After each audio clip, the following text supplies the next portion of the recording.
up and see the light. You got a feeling that you're trying to fight. Step aside and let the world take over. You feel pain, you feel passion. Would start a fight just for distraction. If it meant all these emotions would subside. So let it go. You're not alone tonight. Let it go.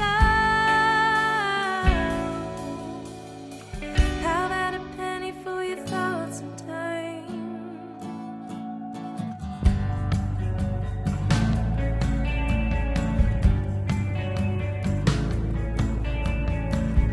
Come on, just open your eyes. You might be feeling like you're falling behind. Step aside and leave your problems behind. Say,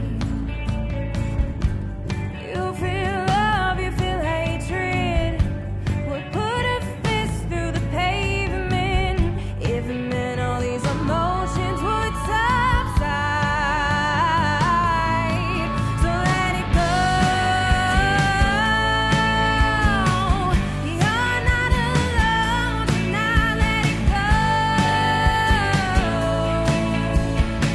How about a penny for your thoughts and time? You can't bottle up a feeling and just set it to the side. So let it go and ease your mind.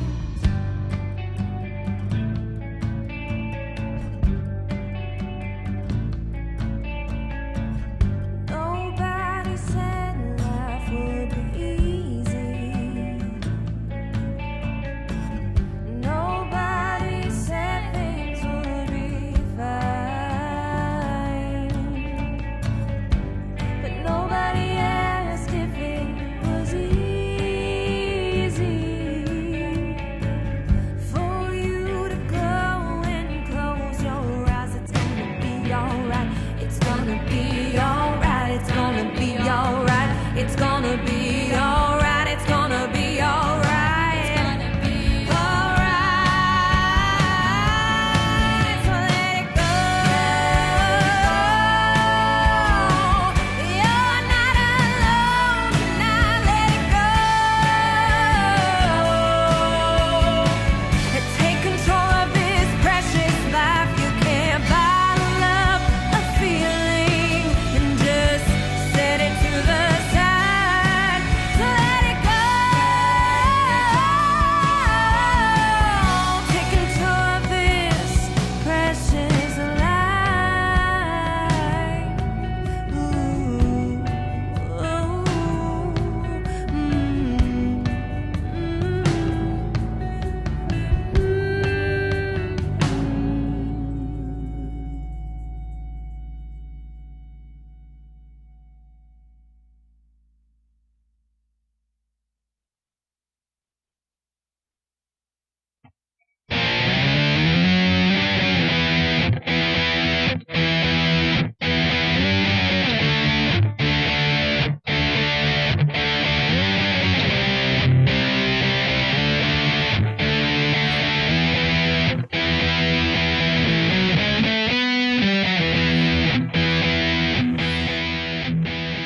Good morning, good afternoon, or good evening, and welcome to the Vanguard. For Railroad Spike Cohen, I am Matt Wright, and together we are traversing the muddied waters of freedom. Hey, everybody. First and foremost. And now it's nap time. Right.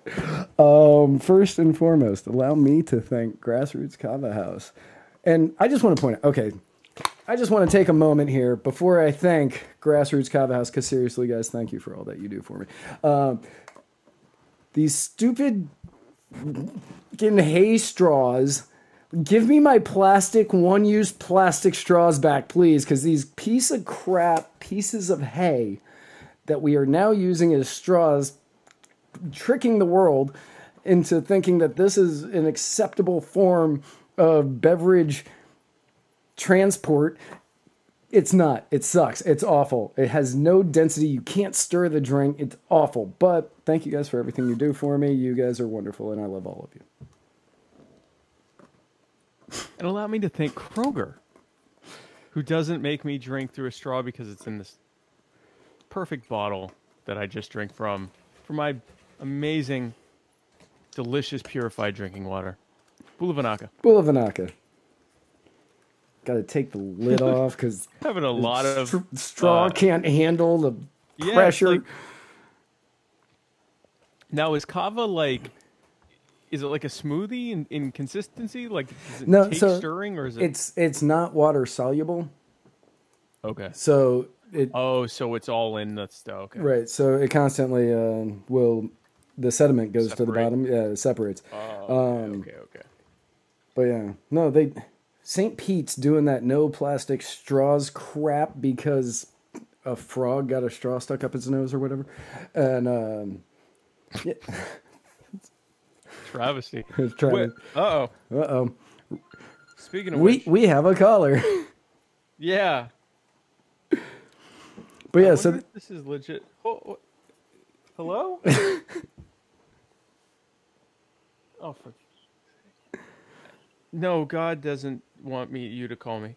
There's I get this call from this guy, and it's a pre-recording telling me that God wants me to presumably give him money. Oh. And, I don't think that's true. I don't think God wants me to give you money. You don't. You don't know. Well, he has an odd way of showing it. Right. Specifically, that guy probably not. I don't think so. So okay. So yeah. So we actually got so something that you can if this is so it's the whole city. Yeah, the whole city with the straw. Yeah. Okay. So my wife is very ecological, and so she bought us glass straws to use. That just sounds. That we're not using. I would die. I would break that thing, and part of it would go back. No, secret. Oh, the ecology. No, it's actually. I thought the same thing, but they're actually super strong, and I actually like them because I have like smoothies and stuff like that with them. And I thought, oh, the smoothies, it's not going to work. And then it's actually better, and it might actually be better for kava too because it's like it's hard. It's like real hard glass that because of that there's no give to it, and so you don't get that thing that you get with like milkshakes and smoothies where it like gets caught in there and you end up sucking your brain out trying to get the thing. So it's worth a shot. But or you could just get plastic straws on. Right. I just want just give me my single-use plastic straws. Like the metal ones make everything taste like crap. Like it's like drinking out of an aluminum can, except yeah, I wouldn't want to do that. Yeah, the glass ones are good though. I like I resist everything that's new, and so I was like, no, I hate change. And she's like, just try it. I'm like, all right, and I'm like, oh, this is good. This isn't bad. So yeah, this isn't bad. Even though it is change, which is bad in and of itself. Right? Yeah, no, change sucks. This specific change was not terrible. So, point to my wife. Joshua Smith says this show is a lot cooler when I'm on it, and apparently he hasn't watched those episodes. I like when Josh is on. I'm actually having Josh and I believe his name is James. His name completely escapes me at the moment. Their Living in Liberty documentary that they're doing. I'm having him on not next week, but the week after. So it's gonna be a Joshy Bear-tastic episode of My Fellow Americans, My Fellow Bearkins. My Fellow Bearkins. That's what we're calling it. My Fellow Bearkins for that episode. So yeah, I'll work on the graphics as soon as this episode ends. I love Joshy Bear. Little Winnie the Pooh looking mother. But yeah, he's a fantastic guy. But he likes to stir the old honey pot, if you know what I'm saying. And hey, the old picnic basket. That's right, a picnic basket. Hey boo boo. Hey boo boo. Anybody got I'm a gonna write picnic these things. basket? Let me mark. I'm gonna note these things because these are all things that are gonna happen during our episode. But yeah, no, I like Josh. He's just been he's just been talking all like the other day. I don't remember. Oh, it was on the post of me and my non-real sister, and I said that she brings me such joy, and she said, Lacey. Yeah, Lacey Joy. But she commented on there saying you're awful, and he said it's true though, and I said you don't know, and he said I know everything or something along those lines, and I said yeah, did you know you were going to lose to Sarwark? Yeah, that was basically what he sent me back. was that face? Oh my god, man! Yeah, when I swing for the fences, man. I'm not an on-base hitter. I'm a cleanup. Yeah, that was ouch indeed. Oh. But I still love you. I still love you though. I still love you, Joshy. That hurt me, and I wasn't even directly involved in that. So, God, I know everything. Oh, yeah. You. Let me talk about your worst career embarrassment. We just Red wedding them right over like a real like hey, I know a lot of stuff. Oh yeah, yeah. Like, fuck. Yes, it was a low blow, okay. And I apologize, Josh. Like God. I know. First, we're still doing Joshua Strong from like what 20 episodes back of My Fellow Americans. Right. From when he got sick. So Joshua Strong. Joshua Strong. Oh, when he didn't show up for your episode? When he didn't show up. Here, okay. You keep going. I'm gonna play Danny Boy for Joshua. Okay. Yeah, the knife is still in your heart, but it's better than being in your back. I can't. I mean, you know, I would prefer for somebody to stab me in the heart to my face than in the back. That's just me, though. Josh is sick right now. Chronic sickness sucks. Well, yeah, no, man. I feel, Josh, I'm very sorry to be laying on all of the jokes at your expense, because, you know, obviously you're a good friend of the show and a friend of mine, and, you know, it's all out of love that I do it, and I don't want to hit you while you're down, man. Yeah, man. If it makes you feel better, I have MS. I hope that makes you feel better. He drops the MS card. I'm like, I'm sick. Oh, you're sick? Oh, yeah? Tell me about sick. Huh? No, I was sick. Anyway. It's my thing. If I can't have anything else, I can be the sickest person in the room at any given time. Sometimes, most of the time. And then someone's like, I have AIDS. Right, I was going to say minus the people with AIDS. Or like, it's like, well, you win this one, AIDS guy. We've got somebody from a much lesser podcast commenting, going on about our arch rival that we aren't good at fighting against. Right, that guy. Our arch rival that we're at war with and losing terribly. And losing terribly. Had a lot of self goals so far. Right. Own goals. Yeah, Mr. Where is Danny Boy? Mr. Rimzo Martinez is watching, and Rimzo, you're still awful. Like, just terrible. Thank you for coming on my show that one time, by the way. Yeah, like, that was really that was really great. I hate you. But awful, just awful. You're not even. Man, Teresa Sandusky coming out with "I have polio, so don't feel bad." How is that possible? I don't know.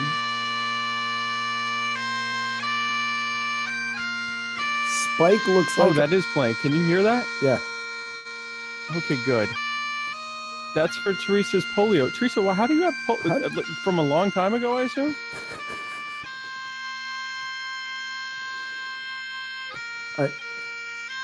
Rimzo says you look like a pedophile and I look like a Make-A-Wish kid.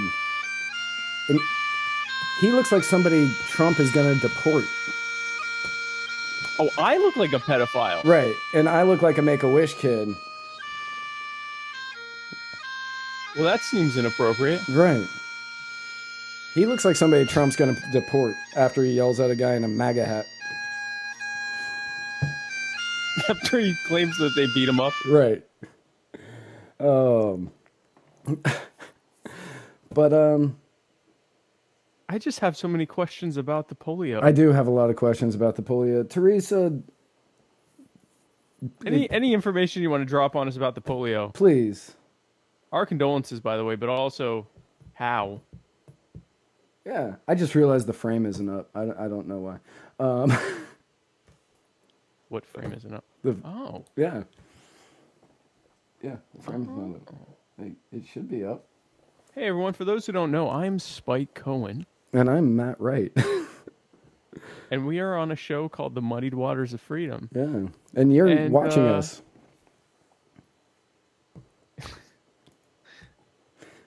Are you guys going to start the auction? Yes, the couch is coming, man. I don't care what Ashanti told you. The couch will be here soon, and everyone can just relax. Oh, no. Oops. Crap. Yep, I know why it's not there.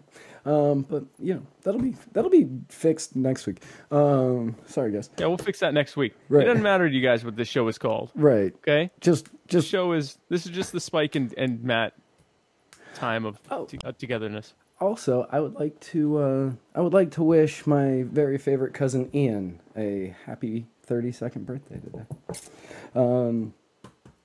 He's a wonderful human being and deserves all of the love in the world, even though he didn't show up in Portland when I was there. Still love him though. Happy birthday, Ian. Better luck next time. Yeah, better luck next time. You'll get that DNA lottery right one day. Congratulations on being Matt's cousin. That's right. It's the couch stained. Yeah, so I guess we should probably talk about stuff. At some point. At some point. That's probably a good idea.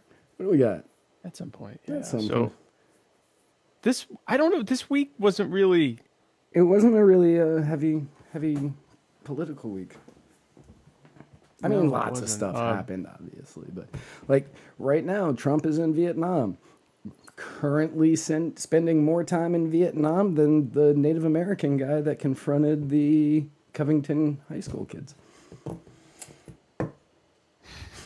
He's been there one day longer than. I think he was there before too. So I mean, he's been there a ton of time. He's been there a matter of days longer than the guy who said he was a Vietnam vet. Damn right. Why is he there for he's there for the Kim Jong-un thing? Yeah, he's there for the Kim Jong-un thing. That ought to go well. I mean, credit where credit's due. He actually didn't do too bad last time. We aren't at nuclear war, but we are not at nuclear war, and neither are, is there a bunch of like screaming back and forth about the threat of nuclear war. Right. So, people are saying, oh, well, North Korea is still continuing their nuke program.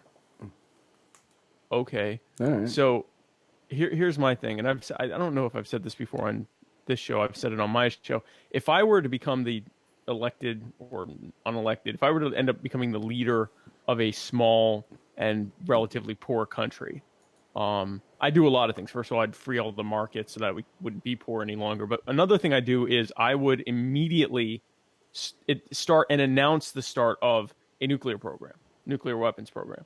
And I would, all of the powers in the world that would obviously not want me to have a nuke program because they'd want to be able to bomb me anytime they wanted. I would say, okay, well, we need to come to the table and you can and I'd use it to negotiate whatever concessions trade wise or whatever else that I could get from them. And I would, get all of these concessions and then I'd immediately restart the program as soon as I got all of that. Because ultimately the point of having a nuclear weapon, it's like it's applying the gun control debate to nuclear weapons. If only one side has a nuke and the other side, or if no sides have a nuke, if there isn't someone there who has a nuke who can use it, then the odds of them getting attacked in a conventional or nuclear attack is higher, especially a conventional attack, especially from a larger country with a bigger military and more firepower and manpower. And we've seen, look at all the countries that the U.S. and Russia and other foreign powers are constantly bombing. What do they have in common? They're rich with resources, usually oil. They are relatively poor and don't have a lot of influence, and they don't have nukes. Because if you have nukes, people leave you the hell alone. Right. So in my mind, I'm not really scared of North Korea having nukes, because people don't become dictators by wanting to be suicidal. They become dictators by just the opposite, by having a very strong survival mechanism. So in my mind, I'm not scared of them having nukes. I'm not scared of Iran having nukes. When the U.S. was the only country that had nukes, they were using them. They used it twice, and then they were threatening to use it multiple times against China during the Korean War until Russia got nukes, and then that stopped, and there hasn't been any serious talk about using nukes ever since then. So I'm fine with that. And to all the people in the comment section right now who are saying things along the lines of 50 years later, the draft dodger makes it to Vietnam, or like Libertarian Santa saying Trump finally got to Vietnam. Liberty Clause. Liberty Clause, yeah, even with the bone spurs. The way that I see the draft, and this will segue nicely into something else, but the way that I see the draft is much like I see taxes. It shouldn't be a thing. So if somebody gets out of it, I'm not going to fault them for it. Don't care. Good on you. Like, yeah, I don't care. Yeah. So yes, exactly. Anyone who got away from the draft, great. Like I'm not terribly worried about that, and I'm glad, and everyone else should have done it too, and then there wouldn't have been a war effort. With that said, it is kind of funny that this guy who's trying to say, I'm so strong on the military, and he's trying to portray himself as this strong man, when it was time to fight in Vietnam, he's like, no, I'd love to, but I got these bone spurs. So I get why that's kind of funny and hypocritical, but I also, most strong men usually have a military background. If you look at Mussolini or Stalin or Chavez or even Hitler served in the military during World War I. Usually that kind of comes with it, and so I guess Trump is our first postmodern strong man who, he was busy playing football during Vietnam, but it's kind of funny, right? Yeah, that's just one of those things. I'm like, I got into a debate with somebody on the page this week who was debating me on taxes, and he was upset that all he did was pay less taxes and not no taxes. And I was like, man, I mean, it's a step. I don't know what else to tell you. I share your anger, but right. Less.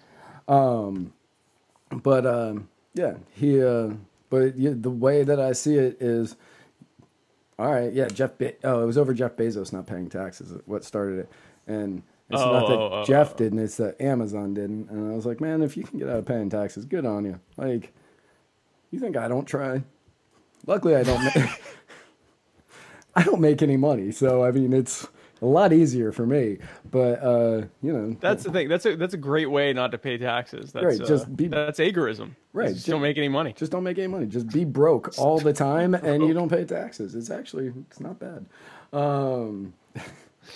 If you can make it work for you, then hey, you don't pay any taxes.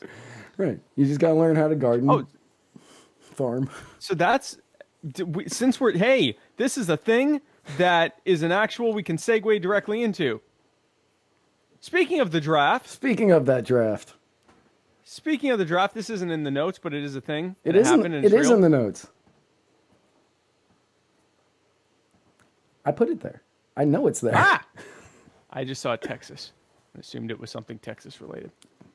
Speaking of this thing that Matt faithfully put in the notes. Right. A federal judge in Texas.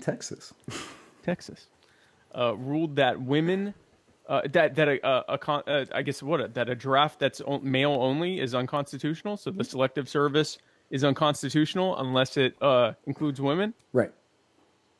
And now this is undoubtedly going to go to the Supreme Court. Oh yeah. Where hopefully they just strike down the whole damn thing, but which could happen. I could see that potentially happening with that mix of judges. At the very least, I think they're going to, how are you going to say that there's not, the equal protection clause is being adhered to if men only have to sign up to potentially kill and die for the government, but women don't? Right. And even though it hasn't been activated since 73, you're still having 71, to do right? 71. 70 in the 70s. Whatever, 70, whatever.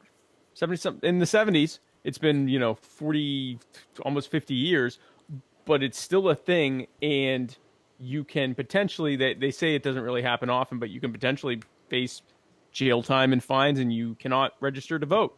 Right. So why? I thought we were doing equal protection. So why wouldn't women have to do that too? I am fully in favor. I am okay with either way that this will go, because I can almost guarantee it's not going to go where they go, well, I guess only men can do it. That's okay. I think that they'll say either the whole thing needs to go away, because why are we forcing people under threat of imprisonment to sign up for the military, especially if it's something we're not even using. And the Pentagon even says they don't want draftees. They want, people that have signed up. They want an all volunteer military.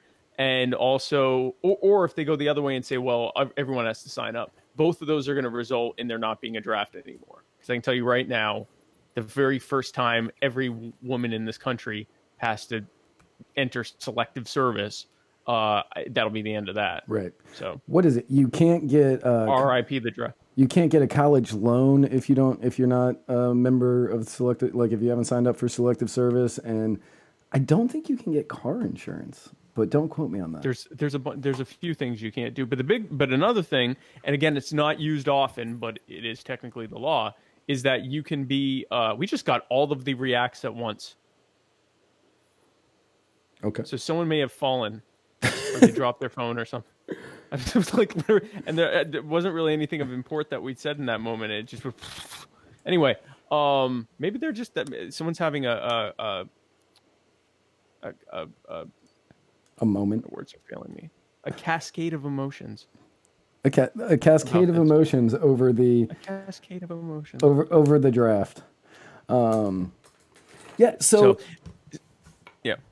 No, go ahead. You were in the middle of a point before somebody cascaded emotions all over you. I'm sure I was, and their cascade led to a cascade on my part. That sounds like something that was included in the Trump dossier from 2016. Everyone started cascading. So it's actually funny because a lot of people on the left aren't happy about this. Like, we'll just point to something that anybody watching us on Facebook at this very moment, Sarah, recently said, I'm okay with sexism in this case. And you're seeing that from a lot of people on the feminist left. I have seen people on the right who are female who are saying, no, we wanted to be part of the draft, which I'm like, I don't know why, but okay. But at the same time, these are the same people who are willing to sign up anyway. So, okay, well, great. You're willing to sign up to do something you were going to sign up to do anyway. Right. But there's a section of the right that is against this. And they are against this because they are afraid that one, they don't think women should be in the military at all, and two, having them in the draft will only weaken the military, and that they will, eventually end up hurting the military in the long run, and we need to have that strong defense military, which we'll get into later when we start talking about Marco Rubio. But they're actually worried that having women in the draft will weaken the military. So my response to them, because, these are the same people that would say, you don't have to worry about the draft because we haven't used it since 1973. Thank you, Liberty Clause, for pointing that out. But you still have to worry about it because it can still be enacted. Like, you can still turn it on. And between the ages of 18 and 35, I think. That's something that we have to be concerned with as men and now possibly as women. If it's not a thing, then why do you have to sign up for it? Like, if it's not something to be concerned about, why do we have it, and why is it mandated, and why has it not been gotten rid of? Because no one is seriously saying we need to have a draft except Charlie Rangel, who is he even in office anymore? Man, you got a lot of good questions. Anymore? You're going places. I am trying. You're going places in this world. He is alive, but a former U.S. representative. So Okay. Charlie Rangel, especially during the Iraq War, used to say, we need to bring back the draft because that'll end the war, which was kind of possibly true. Yeah, but with the exception of him and maybe a couple other people, and then the classic, like Tom Arnold said, effing boomers that will be which like, is weird because I always thought never... Tom Arnold was a boomer. He is. This is a this is a moment of introspection that he's having. Okay. But he's that you'll get these people who are like, they need to bring back the draft because they'll give you character if you're gonna have to potentially kill people and you don't want drafted. to. You get all right. Gives you character. So you get those handful of people, but no one is really seriously. No one that is doing war planning is seriously saying that they want this. Right. Because they don't. No. Because it's it's an inefficient, costly, it just leads to a bunch of dead people that, people that had no business being there. There's nothing really, like, there's not an upside to the draft. In this era where war isn't just this, at least not on the side of the developed country that's fighting, war isn't just this thing where you just throw a bunch of people at it. You have, weapon systems and all this stuff. You don't want just some schmuck that's like, I don't want to do this. Like, especially not our generation. Well, not even we're too old at this point. But, Whoa. Well, whoa. No. Let me rephrase that. I've heard that people in their 20s have been ruled to be too old. Right. But, they want young kids. They want kids even younger than us. Right. If you can believe that, or even is such a thing. I can't believe that kids younger than us are even old enough to get drafted, but that's you'd be it's I was as shocked as you are, but yet yes. And they want like apparently kindergartners younger than us. Right? Right. And so that Zennial generation, if you're on freaking Snapchat and go to draft. Got to go kill people, LOL, with a dog face filter. You don't want that. Oh my God. I'm actually going to pull up my Snapchat right now to do something with that because that's gold. But I wish I knew how to use Snapchat better because then I'd be much faster about this. But yeah, like doing filters on the thing and... Where is it? There it is. Doing filters on the screen, on the Snapchat, being like, yay, going to war. Yep, going to put that on there. Yay, going to war. With Rimzo. Going to war. With Rimzo. I don't want people to get the wrong idea. That's what people would do. And they do the thing as they're shooting, they'd stick their tongue out so that the rainbow would come out. Like, right. I mean, this is not what you want. Tom is giving some more. He said, did it away with it for 74 and 75, then required it again in 80, made it retroactive back to 76, and still haven't used it since. Right. It does suck. It absolutely sucks. And it's pointless, and it's a waste of time and money, and it's truly one of those, like, I don't even know why we have it. Like, it seems like it's just one of those third rail things where if someone suggests removing it, it's like, oh, you don't want to have a military? Like, it's, like people get, they have that cascade of emotions that our guest had where they pressed all the buttons at once. Right. And they're like, I like and love it, but I'm can't believe you want that. Wow. Oh. And that's what, that's how people, I just did all the emotions. All of them. Every one of them. All of them. All 7. All of the reacts I did. I created I completed the glove. Yeah, I thought it was really weird that in this world where we are fighting for equality, and it's one of the many of the people who are on that section of the right who are now saying things like, we can't have women in the draft, it'll weaken our military. Like, probably 3 months ago, when they didn't even think that was a possibility, they were saying, Right. yeah, I bet these women don't want equality if they get the draft. And then it's like, oh, well, now they got it. And now they potentially. We can't do that. We Yeah. can't No, do that. No, keep the women out. No. And, women will weaken our military, but the draft won't. But you're going to get a bunch of people who don't want to be there fighting for a cause they probably don't believe in. And yeah, you're just going to pluck them out of their cushy serving jobs where they get all the cocaine they want and, the late nights drinking, and you're going to go, no, here, we're going to throw you into this place, get ready for withdrawals, and now you're going to have to... And now you got to protect the cocaine production and distribution, and you can't even do it. And you can't even do it. And you can't even do any of the cocaine that you are now protecting. That's patently unfair. It's patently unfair. By the way, we're both recovering addicts, and don't do drugs. Drugs are bad.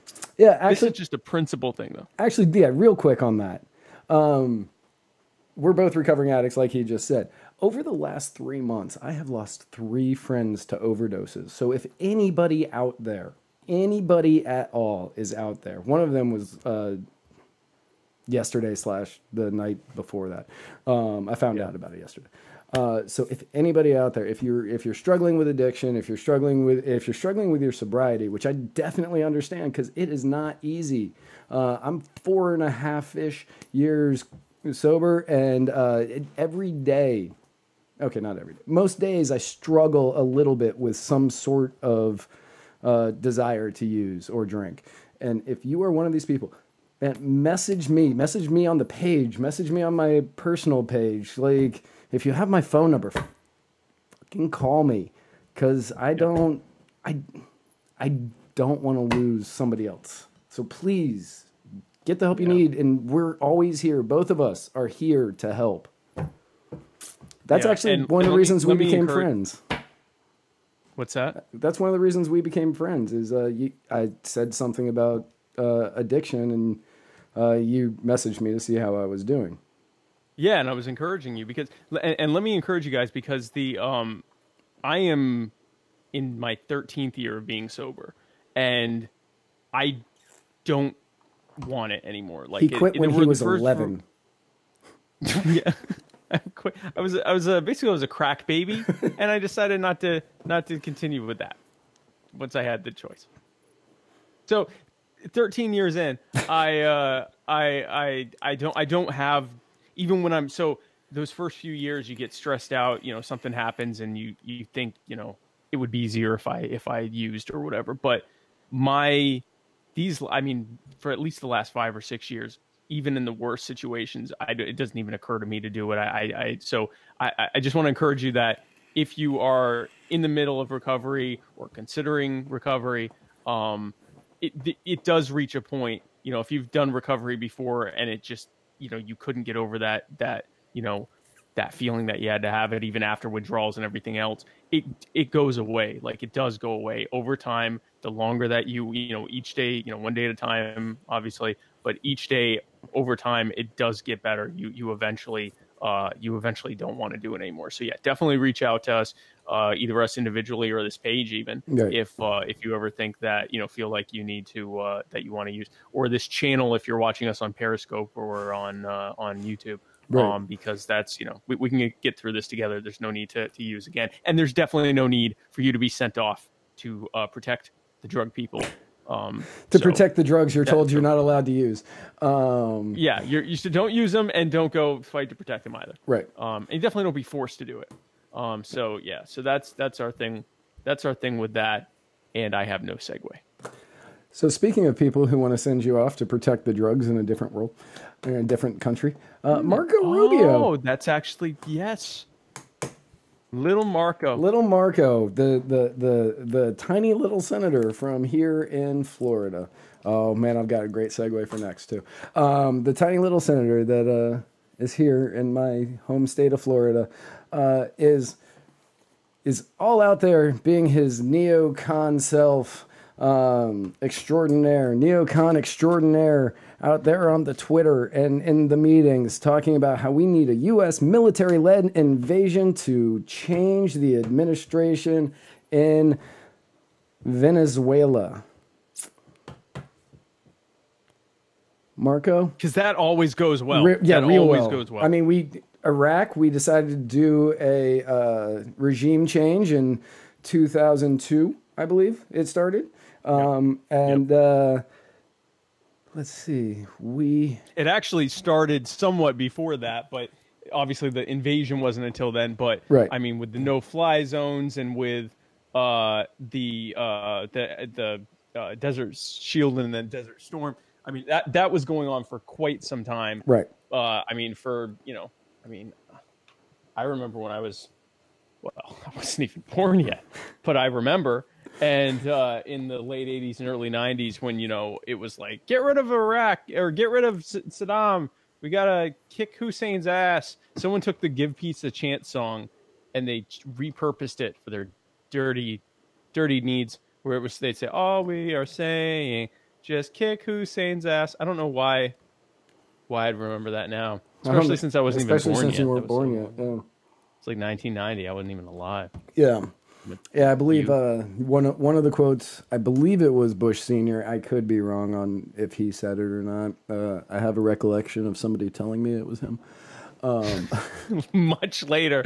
So who knows if they can even remember it right. Right, exactly.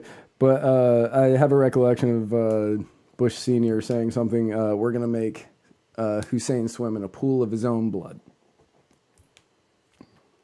That's pro-life talk there.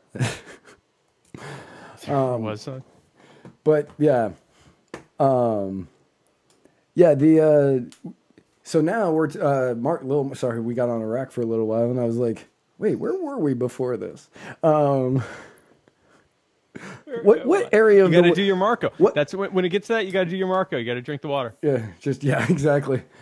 Don't break eye contact. Don't break eye contact. The most awkward water drink until Trump. See, Trump did it like a big boy. He wasn't playing around. He was like, I'm thirsty. that I can respect. I don't know why I'd respect that, but I can. But what Marco, he was like, excuse me. Just sweating. That'll stop Obama. Sweating, just pouring. I'm not going to be able to be president now. You could see him like, how do I play this up? Like, if you have to drink water, just drink the damn water. Right. I get it.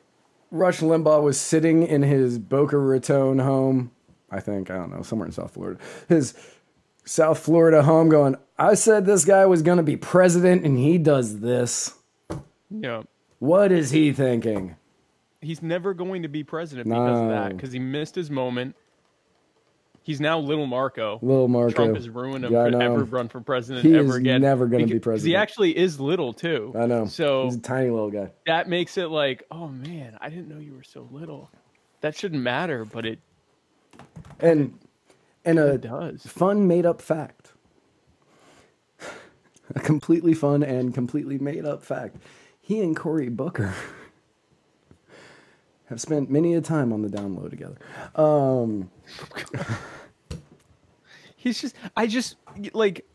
You're given this, what was it? It was the State of the Union response, right? Yeah. To one of Obama's? Obama's, yeah. So he's given this thing, and he's given this thing, gotta drink water. Excuse me. You drink the water, and then you go back to doing your thing. He did this like, I'm gonna dead eye you during this entire event. Terrible. Don't break eye contact with that camera. Just the whole time he's thinking, we're gonna get rid of Hugo Chavez, and he's like, this is how we get rid of. And so now he wants to get rid of Maduro with the U.S. military, which perfect record of regime change. Real good. Of stable one, where it gets replaced with a very stable regime, and we don't regret it at all. So that should go well. I don't think Trump's going to do it. I think he's fine with people saber rattling to scare Maduro, but I don't think he's going to do it. He has successfully. Maybe I have too much faith. Yeah. Too much faith in Trump. I mean, when you got Bolton in there just chomping at the bit to start a war in another oil-ridden country, it's like, oh man, people are completely over the entire Middle East wars for war that I've been starting for the last 20 years. I should probably pick somewhere else. Oh, look, this is perfect. But Russia actually put out something today on Russia Today about how they believe that the U.S. is about to invade or use military force to force the regime change. I mean, like, and we're replacing him with another socialist. Like, that's so okay. So Guaido, I think his name is. Have we established his name's Guaido? It's spelled Gaido. Yeah, Guaido. I think it's Guaido. Guaido. That's what we're calling him. Guaido. Mr. Guaido. Guaido. Mr. G he's a socialist. Yep. And we don't know what kind of what are we going to say? Oh, well, he's a democratic socialist. Like, I mean, he's a socialist. So is he going to be better than the Chavistas? Maybe. Probably. Because you got to be pretty bad. I mean, they're basically like Stalinists at this point. But maybe not. And here's the thing. You're dealing with, it's not Bernie coming into a mixed economy and tinkering around with it and saying, oh, we're just going to, we're going to put in make welfare strong. He's going into a post, a real socialism is happening there right now. They're actually having real socialism. That real socialism. Real socialism is really kicking in. Real socialism hasn't been tried yet, Spike. Real socialism hasn't been tried. They're doing their damnedest there. They're doing what they can. Yeah, and he's, what's he going to do? Well, I'm going to do a different type of socialism, guys. Like, I don't see him. I think he's going to be less brutal, and hopefully he'd maybe become some kind of neo-lib or something and open up the markets a little or something like that. But we don't know he's going to do that. He might come in and be just, aha, now it's my turn. And then he's worse. And he's got U.S. military backing who at that point can't say, oh, you suck, we're going to leave now. They have to try to pretend it's okay. And Sarah brings something up. If he supports us having control of their oil, he is better for us, which is the problem. Right. Because if he comes in and you say us, it's not us. It's U.S.-based oil companies who lobby politicians for this. So it's not us. It's oil companies. Right. And weapons contractors and politicians. That's how it helps. And if he comes in and says, aha, yeah, I'm going to still be a dick to my own people, but I'm definitely going to let you take over Chevron base or Citgo. Is it Citgo? I think it's Citgo. Citgo. Yeah, Citgo. I'm going to let you do whatever you want with Citgo. Then that doesn't really help anyone except for the usual villains. She said that's what I meant. Yeah, and that's the thing. Like, that's what happened with Iraq and whatever else. That okay, well, now that these companies have access to the oil and the not just the drilling but the distribution that they have, because I believe they have their own distilleries and all of that stuff. Okay, great, but it didn't help anyone that it was supposed to help, and however many people died as a result. And so no, that's stupid. Little Marco, go drink some water. I hope that Trump. This is when I hope that it's sad that Trump is our hope here, but that he continues he seems to have kind of a predilection he'll talk tough about, bombing a country or we're going to rain fire down on hellfire and all that stuff. But he seems to really kind of have this predilection of saying, I don't want to bomb anyone. Like, I don't want war. I don't want to do that. And I'm not interested in doing that. Right. And it seems like even though he's surrounded by a lot of people who want that, he seems to kind of be like, nah, it's all right. So I'm hoping that plays out here, especially since Venezuela doesn't actually pose any threat to anyone. Like they're starving to death. So they're not trying to get nukes, and there's nothing like that. Like there's no even perceived threat. It's truly just the people are starving. People are starving in other places too. We don't bomb the crap out of them and install some puppet leader to make it okay. It's sad, but I think Venezuela so I'm an anarchist. Here's how an anarchist would deal with this. If you want to help Venezuela, fine. Do it. If you want to sell or give weapons to people in Venezuela or outside of Venezuela, Venezuelan expat. If you want to arm Venezuelans who are in exile and let them go back and fight for okay, that doesn't bother me. If Exxon wants to, whatever, I'm not a fan of it, but go ahead, it's your money. That's how, in my mind, how these types of things would be better played out ideally. I don't support any military action, but I definitely don't support this one. So we'll see what happens. We see what would happen. Hey, we're getting some fun comments in Periscope from people who I don't think have watched the show before. Do not bash our military. Trump loves our troops.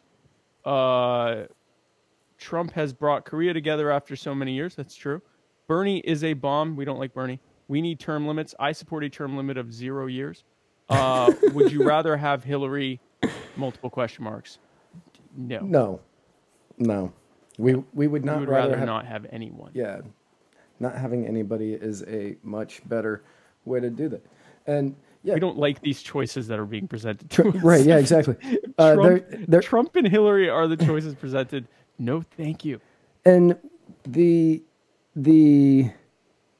man, I don't have that comment on my Periscope. That's weird.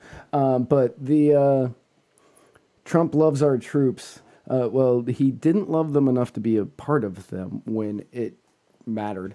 By the standards of the people who voted for him.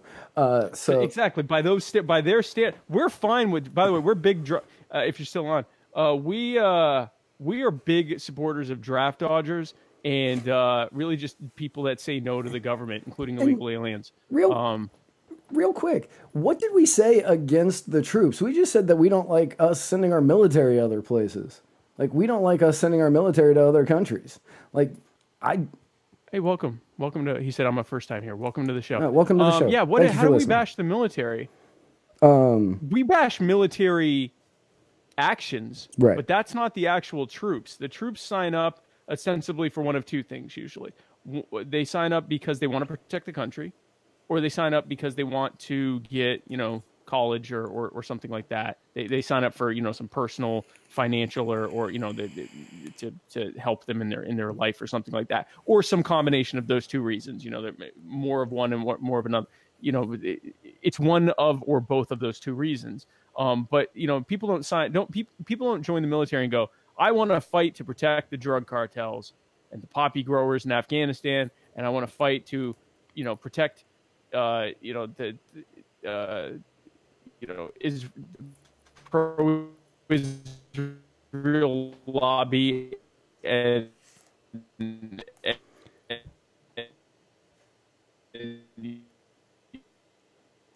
okay, so I don't think he knows that I can't. I'm Jewish, so I can say that. You just completely broke up for like 2.5 minutes. Oh, really? Yeah, you did. Oh, good. Yeah. Well, anyway, we're not against the troops. Right. We're not against the troops. I have many friends who are troops, and you know what? I want them to be safe, and I don't see the point of sending my friends, people I care about, to different nations to fight battles we shouldn't be involved in. I care about the troops. Yeah. I care about I care about all of the troops. Every one of them. I want every one of them to be home safe with their families. And yeah, like I don't see the point of sending them all across the world fighting battles that are strictly to help corporations and that we shouldn't be there for. So nothing against the troops whatsoever. And no, not Hillary. Not ever. No, never Hillary. Never. No, we definitely don't support Hillary. Right. And again, if I don't know when I last cut out, but if our options are Trump and Hillary, then no, thank you. Right. That's my response. I'm gonna just opt out of that whole question, whatever it was, because if those are my answers, I don't care what the question was. I'm not interested. Thank you. Please please remove me from your distribution list. I'd like to opt out. Please do not call. So yeah, so that is that. But yeah, no, we are. Listen, so if you're not an anarchist like me, then why? But if you're not, then and you believe that we need a military for common defense and all of that, okay, great. So if there is a clear and present threat to the U.S., then that's one thing. If there's a country that is, or a military or a group or something like that is actively looking to not attack U.S. interests, meaning foreign countries or companies in foreign countries, that's not the U.S.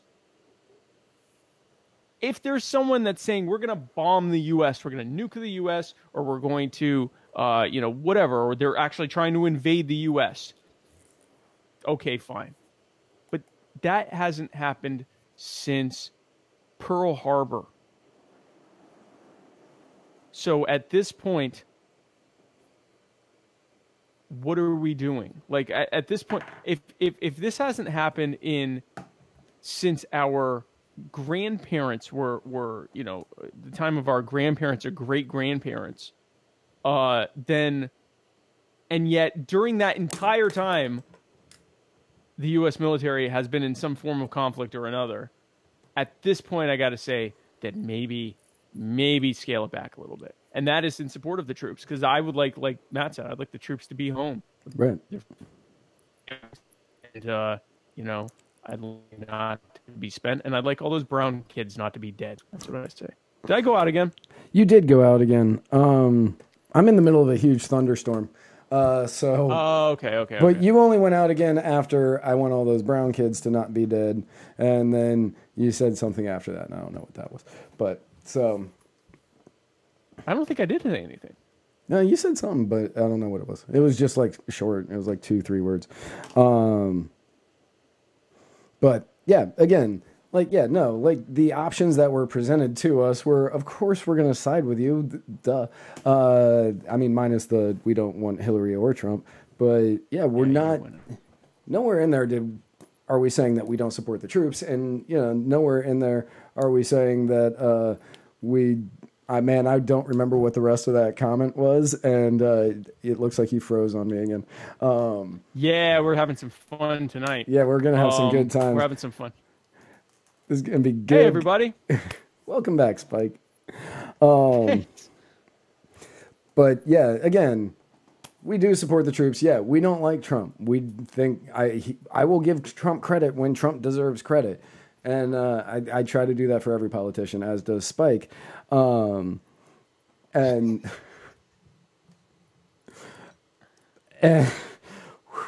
give me a second. All right, good, back. As does Spike, and but neither one of us really wanted either of those people in the office. And I'm very sorry to hear that you lost a relative during war. We got another comment. I just think you don't support our voted president. I don't support any voted politician ever. True. That does not. It's not limited to the president. But I definitely. This is not a anti-Trump thing, by any stretch of the imagination. This Trump is anti-politician. Yeah, it's anti-politician. We are an anarchist, and I'm an anarchist. Matt is a minarchist. That is basically an anarchist at this point. Yeah, yeah. Spike is just pulling me, kicking and screaming to anarchism. He's a mino. He's a mino at this point. Right. But And I fought for our country and I lost a relative. I'm sorry for your loss. If it were up to me, you wouldn't have lost your Right, relative. that wouldn't have happened. Your relative would be here, home with you. So we don't support those actions, and it's not against those people. It's for those people so that they don't they're not dead. So I'm trying to do this thing where I follow the comments in all three venues. Right. It'd be nice if they could all be in one place. But yeah, Sarah, actually, Spike doesn't vote for the politicians that he doesn't support. That's something he doesn't do, because he doesn't do that voting thing. I don't. Every first Tuesday of November, Spike's got a clear calendar. Yeah, and the traffic's, the traffic's bad, but then at night the traffic's good because everyone's checking to see how, what happened. And I'm like, just driving the roads. But I vote. I don't vote. I don't vote. I would vote for a politician who said, like, I'm going to eliminate the government or I'm going to drastically cut it. And there's no one that does that. So I could consider voting for a libertarian if they were like... He would consider voting for a libertarian if they were like hardcore radical. Radical. Consider voting for Jerry a libertarian. And so if his guy wins, will he support an elected politician? If my guy that wants to eliminate the government wins, yes, I would do that. I've frozen, haven't I? Yeah, you did, but you're back. Yeah. Okay. I was catching most of what you were saying, so I was like, he wouldn't vote unless it's a hardcore radical who doesn't want the government, I think. But Sarah Anderegg, who is actually my guest next week on my program, I do vote. I do vote, mainly because it's been ingrained in me at this point, and, I like placing bets. It's like I do March Madness, too. How it turns out really doesn't make that big of a difference. That would be it. That would be pretty much it. Man, this is gonna start getting real rough. This thunderstorm is kicking in, and you have like Tucker Carlson face on the old stream there, so I feel as though we have covered the draft as much as we possibly can. If you can hear me, blink twice if you feel that we need to continue the draft conversation. Oh, look, my best friend in the entire world, Mr. David Carter, also is commenting. Honestly, limited understanding of anarchy system here. Can you help me understand how our anarchy system can defend against the severe threat the U.S. faces? Yeah, if you can tell me what the severe threats the U.S. facing is, I can definitely tell you what we can do. What we can do to improve that. But speaking of Florida politicians, since we don't have Spike right now, neat. This is going to be so God. I am so freaking excited. Since I don't have Spike right now. So, speaking of Florida politicians, the congressman from the first congressional district here in Florida, Matt Gaetz, he has come out and essentially, figured that was coming. Now you get two of me. He has come out and threatened the former Trump attorney Michael Cohen, which has absolutely no relation to Spike, on the eve of the congressional testimony about Michael Cohen's girlfriends. He's sat down and he's said, Do your wife and father-in-law know about your girlfriends? This was on Twitter. You can see it all there. Do your wife and father-in-law know about your girlfriends? Maybe tonight would be a good time for that chat. I wonder if she'll remain faithful when you're in prison. She's about to learn a lot. Now, as many of us know, the congressional hearing with Michael Cohen, in which allegedly he's probably going to be flipping on President Trump, begins tomorrow and is going to be lasting roughly 3 days.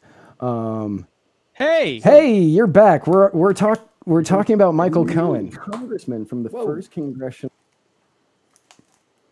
Hi. You're back. What? How's it going? Good. That's great. Am I on the thing? You're on. You're gonna be on the thing very, very shortly. You're on the thing. You're on the thing in some places, but not in other places. So yeah, you're back up.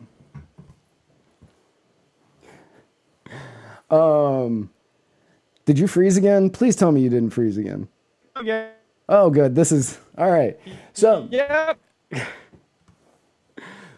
So Matt Getz. I've frozen. Yep, you did. Again. Yes. More freezing. Hey, everybody. Yep. Old Matt Getz. Old Matt Getz from Florida is attacking Michael, no relation to Spike Cohen, and Yes, saying that definitely not. yeah, and saying that Michael the attorney. Michael the attorney, and saying that during the congressional hearing over the next few days, he is going to be bringing up the many indiscretions, faithfully wise, that Michael has been known to have, I suppose. Which is pretty, it's kind of petty. So, yes and no. Okay. Yes and no. Because Michael the attorney is going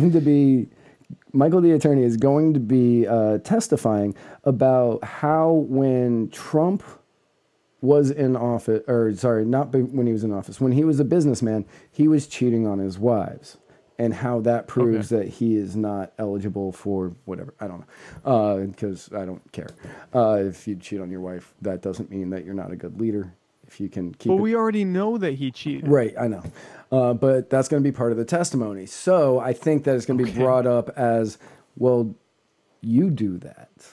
So how can you judge someone? How can you judge someone else? I think that's going to be the angle in which. I think that's going to do that, and we already knew he did that. Right.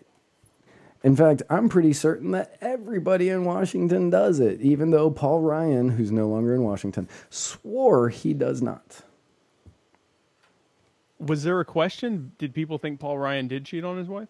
No. So when the initial season of House of Cards came out, Frank Underwood was in Congress and he was cheating on his wife, even though they have an understanding, and yeah, they can do that. That's fine as long as it's going to advance their career in some way.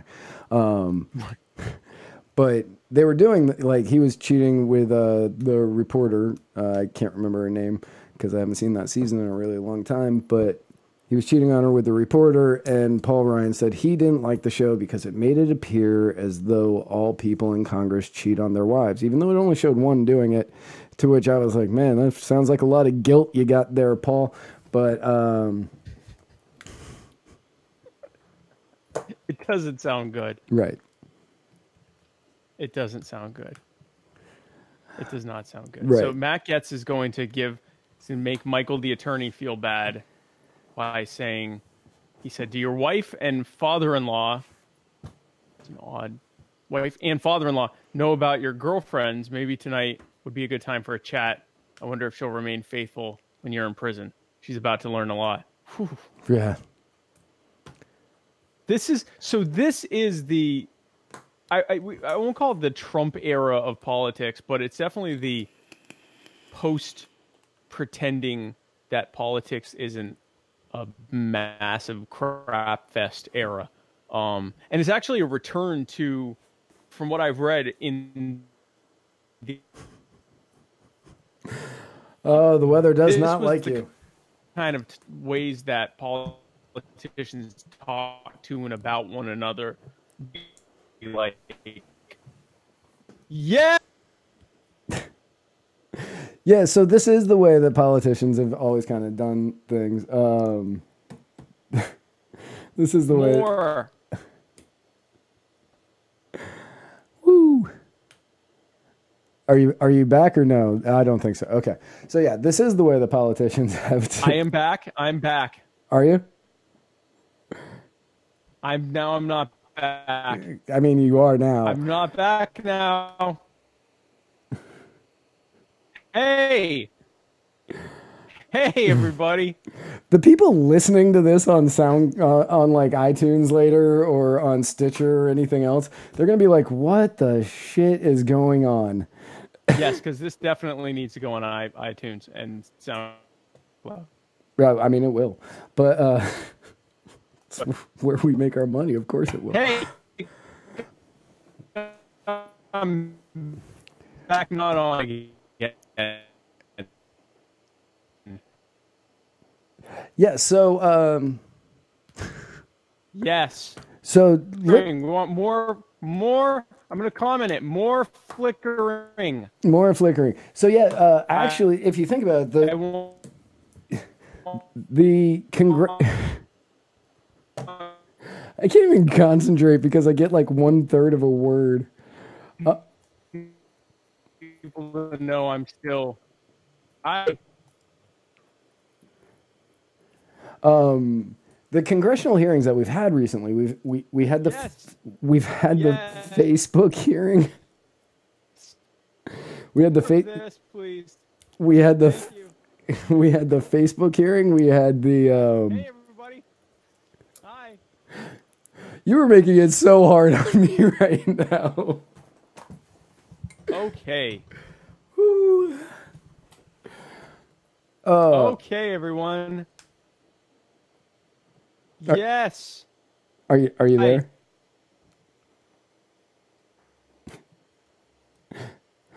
I am currently here, yes. Okay. So if you think about the congressional hearings we've had recently, we had the Facebook one, which wasn't all that spicy.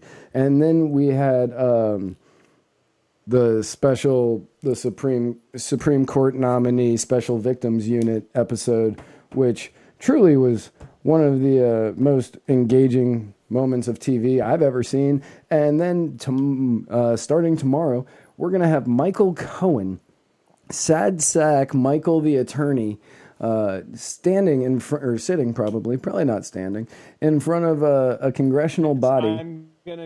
I'm gonna go try to check something. Okay. I'm gonna check a thing. Okay. And we've had Michael the attorney who's going to sit in front of a congressional body and talk about the president having sex with other people, as well as how the president has had racist dealings in the past and things of that nature. Now, like the president, hate the president, this is just quality TV.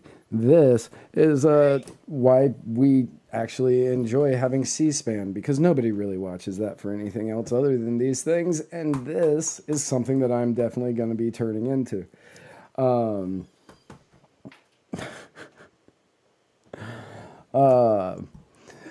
So I'm actually definitely looking forward to this, because I find that it's going to be entertaining as hell. And anybody like Michael Cohen, you know that this guy has a ton of secrets in his past. He's got skeletons all over the place.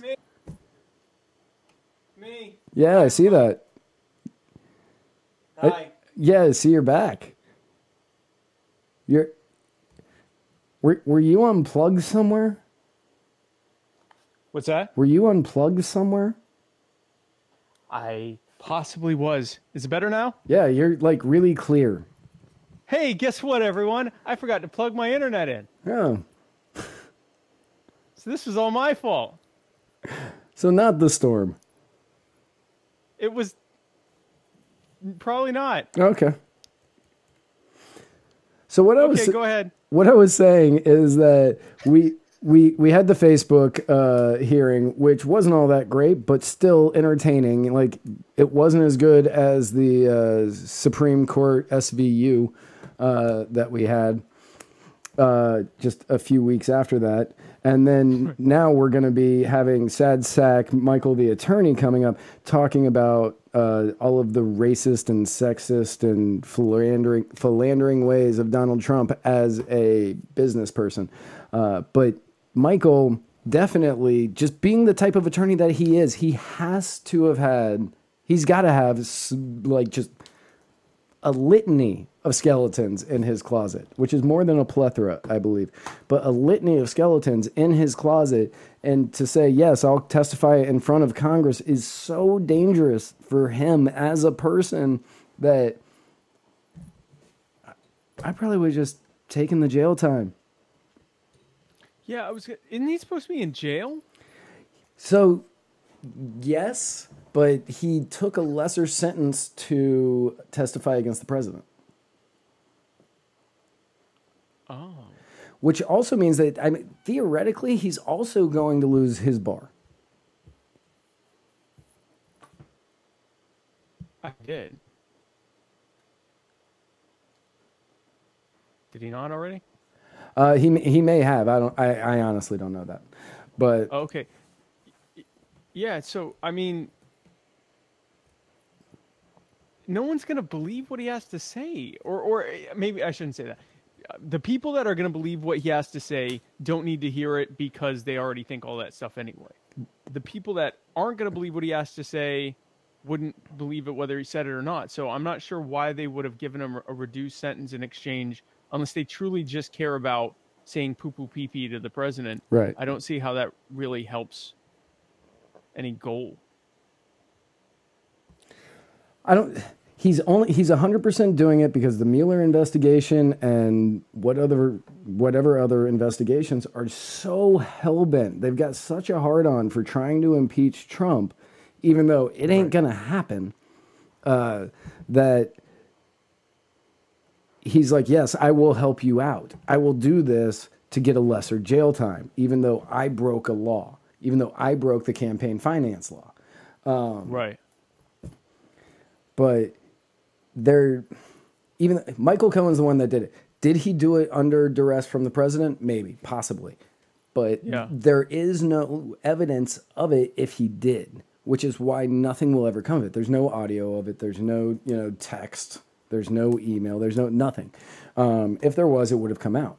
Yeah, it would have already come out. Yeah. Right. Yeah.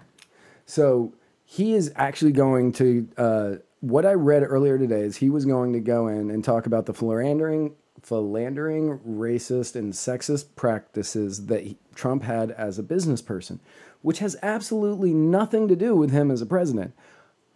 Also, you're going to catch a lot of flack because people will consistently show the photos of him getting awards from Jesse Jackson and Al Sharpton and all those things. Oh, no, it's not just me. It's not just you?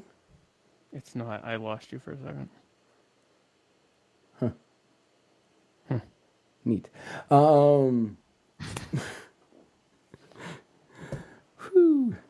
So yeah. So good. Yeah. Good for you, Michael the attorney. Yeah. So, speaking of Jews I'm not related to who embarrassed themselves in Washington, Bernie Sanders, guys. Good old Bernie. Good old Bernie. Bernie Sanders, feeling the burn. So, here's how Bernie can win this thing. He's running for president again, which no one asked for. But he announced that he is running for president in 2020. He would be, I think, 80 by the time his term was over if he actually won. And he'd be much older than 80. He's 78 now. I thought he was 76. No, Joe Biden is 77 or 76. I think Bernie's 78. I was looking this up. Okay, so he'll be over 80, which in politician years is like 50, I guess. But he so he's running. His base last time was the anti-Hillary vote. It's a completely different landscape now. Before it was him, basically him, Hillary, and James Webb, who no one was taking seriously because he's basically a Republican at this point. And so it was him versus Hillary. So he took up the entire anti-Hillary vote, the anti-establishment people, the young voters, the black voters who were paying attention to all the black people that Clinton's locked up, or that her husband locked up, and he and the socialists and the far left and the identity politics people, all of them kind of coalesced to him. Well, now they all have places to go, and there's not a Hillary to be angry at. So now they all have other places to go. They have Kamala Harris, they have Cory Booker, they have Beto, who is just a white guy, but he calls himself Beto. They have Liz Warren, who pretends to be a native. They have Amy Klobuchar. Amy comb salad eating comb. I don't even know how to say that correctly. She ate a salad with a comb, and then yelled at her staffer for not getting her a fork and made him clean it. And the guy was upset, which, well, that's kind of your own fault there, buddy. But apparently she ridiculed the crap out of him. And she also recently insulted Hillary. So she's not going to be getting that Clinton Foundation endorsement anytime soon. So, she ate a salad with a comb? So yeah, she ordered a salad, and her staffer brought it to her, and he didn't bring a fork. So she belittled him for not getting a fork, and before he could go back and get it, she pulled a comb out of her purse and ate the salad and then made him clean it. Which, in all fairness, all right, you should probably clean it. I don't know how bad she actually belittled him, but all right. But yeah, people are going on and on about how she is an angry individual and not fit for the office. But then she also insulted Hillary Clinton's campaign strategy from 2016, so she lost all that Hillary and Bill money. I can't tell if you're frozen or okay. Why wouldn't you just get a fork? I don't know. That's disgusting. So I'm not like an easily grossed out person, but it's been in your head a lot and then sat in your pocket or your purse or whatever. Yeah. And now you want him to clean it. Right. Why didn't you have him clean it before you used it to eat food with? Like throw some hand sani on it or something, you know? Something. God. Ah! You nasty, nasty person. That is not... You lost the black vote there, I can tell you that. Let them find out that you ate salad with a comb. That'll be the end of your Democrat career. You won't even be able to run in Minnesota again. So she said, we know that not a lot of campaigning from the Democrats happened in Wisconsin. That's going to change with me, and I will be there, campaigning often. Hillary didn't go there once. So, she took, this dig at Hillary. And now she's trying to walk it back, and she's saying, "Oh no, Yeah. I didn't mean that. No, that's not what I was saying. That's not what I meant. I know I need the Clinton support if I want to move on, but no, in life to continue living, right? Yeah, if you want to keep on breathing, that's what you need. But make sure that, gosh, that is disgusting, and I personally, I don't even know what to say. I think, and I just saw she allegedly made someone shave her legs during a meeting under the desk. I didn't know that. What the fuck is wrong with this woman? This show is so far off the rails. Spike just dropped the F-bomb. What is wrong with this woman? When we get a Steven, whenever we finally get a real Steven. Yes. Not just the made-up one that we yell at. When we yell at, but an actual assistant named Steven. Right, right. An actual assistant named Steven. For one of the shows, if Amy Klobuchar is still in the race, I'm going to make him shave my legs under the desk. And have a second camera. Yeah, just just for that. Let's go to the Steven cam, and Steven is sitting there shaving my leg. The Steve cam. We'll definitely have a Steven cam. That's funny.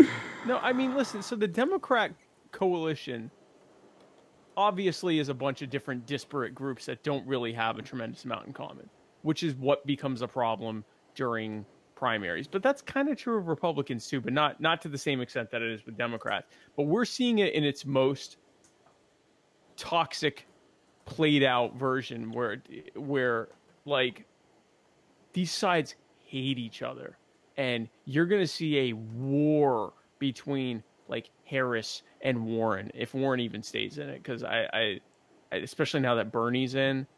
I mean, you have people, and it's so splintered. You've got two people competing for the person of color vote, the I only vote if they're black vote, right? Which that is a large portion of the Democrat coalition. Obama proved that when he won handily twice, and Hillary couldn't.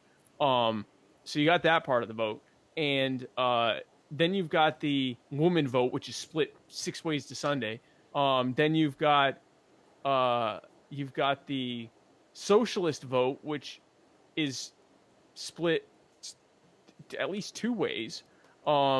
You've got the old white person who is far to the left vote with Warren and Bernie. You've got... But different kinds of far to the left. I guess so. I mean, these coalitions are like... So, I mean... And they're going to ravage each other because here's the fun part. Because they're all so convinced that Trump is the most vulnerable incumbent president in history, they're all going to rip each other to shreds to try to be the one to go against him, because they're convinced that, well, once I get, the hardest part is going to be getting the nomination, then I'm just going to coast to an easy victory against that drumpf, and no one likes him, right? And so... Orange man bad. Orange man bad. I'm going to go up against the orange man and beat him because he's bad and no one likes him, right? So that's their perception of it. And so, but they're going to rip each other so bad that a lot of people are going to be like, well, I heard nothing but how terrible this person is, so I'm going to stay home. And a lot of them will. A lot of them did. And at the same time, you have Trump, who's like pushing for paid child leave and stuff. So, I mean, by the time, and none of this is good for any of us. It's just from a Democrat running for president standpoint, it's terrible for them, because by the time this is all said and done, Trump's going to be so much further to the left than he already is that, he'll be taking from the I'm somewhat left of center, but I'm horrified by what the Democrats have done vote, and he's not going to lose any of his base because he can do whatever he wants. He has a massive cult of personality. I increasingly don't see how Trump doesn't win. I don't care what the polls say at this point. I don't see how Trump doesn't win. Trump wins. Thus far, what's that? Trump. I placed a bet. No, I can't say that. I placed a bet with a person the other day who walks up to me. I am in my zone. I got my headphones in, and I'm at my keyboard, and I'm working on a new book. For anybody who doesn't know that I write books, I'm working on a new book, and I'm working on rewriting the ending, and this. Nope, still can't say it. This kid comes up to me, and he's like, hey, I haven't seen you in a while. And I was like, yeah, man, because I hang out here now, so that's why. And he said, how do you feel about the fact that you're going to have a socialist president in 2020? And I said, I'm not. I was like, there's no way that that's going to happen.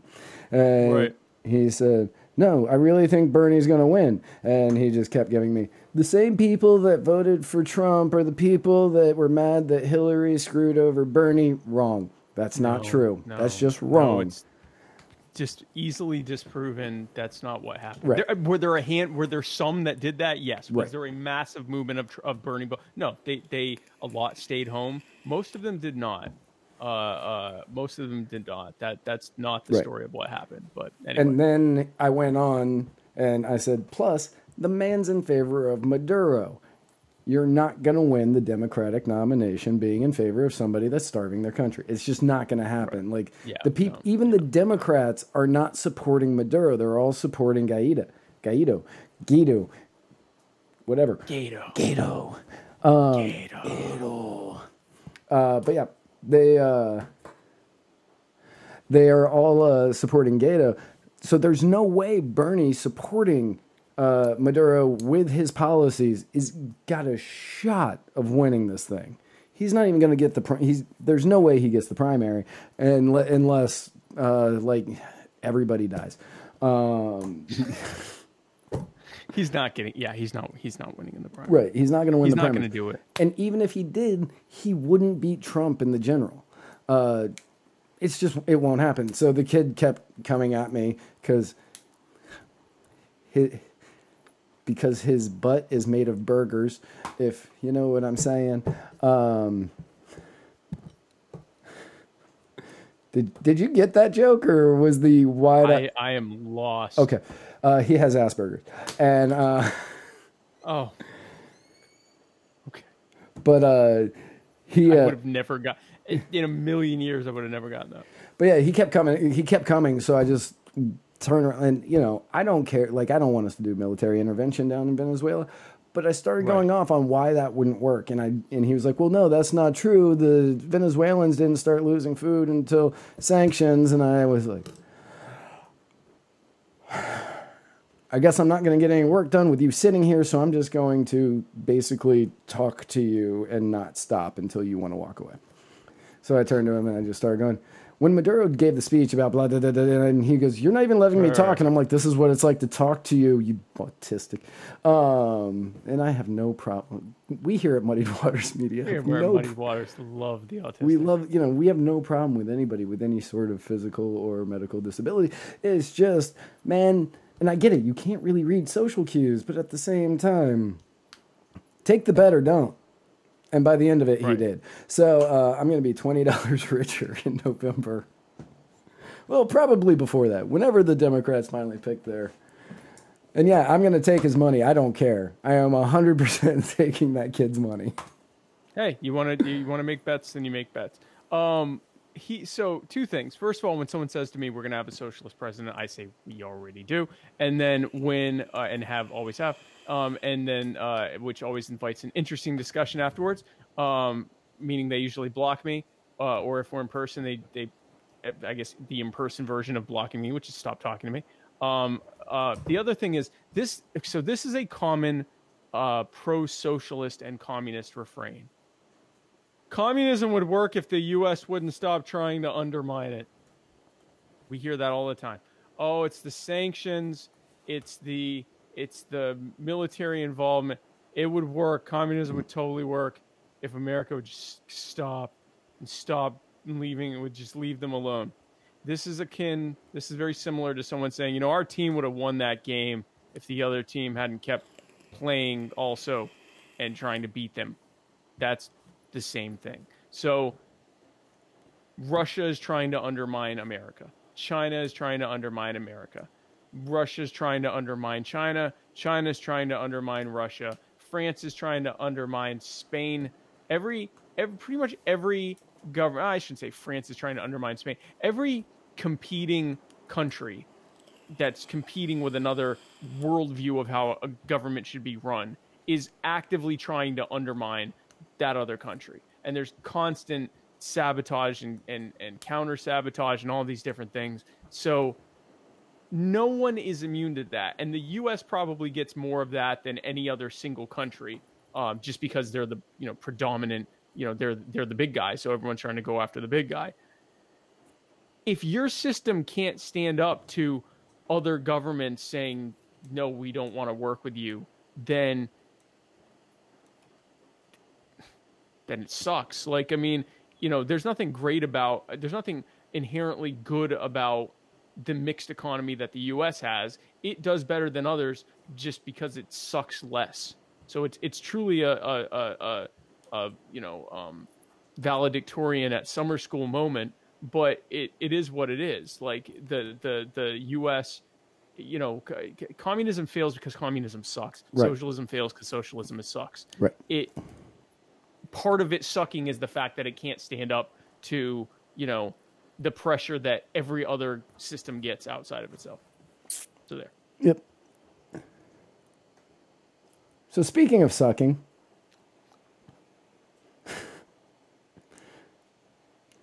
oh no. Speaking of sucking, if you happen to have a third trimester abortion and they use the vacuum to suck that fetus out of you and that fetus survived, this the Senate just blocked a bill saying that you can